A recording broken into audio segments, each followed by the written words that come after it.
بسم اللہ الرحمن الرحیم۔ السلام علیکم۔ حدیث مبارکہ شروع کرنے سے پہلے دستور حیات چینل کی ویڈیوز دیکھنے والے تمام احباب سے گزارش ہے کہ اس حدیث مبارکہ کو آگے ضرور شیئر کریں۔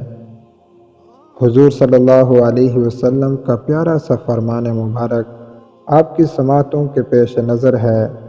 رسول اللہ صلی اللہ علیہ وسلم نے ارشاد فرمایا، ایک مسلمان دوسرے مسلمان کا بھائی ہے، پس اس پر ظلم نہ کرے اور نہ ظلم ہونے دے۔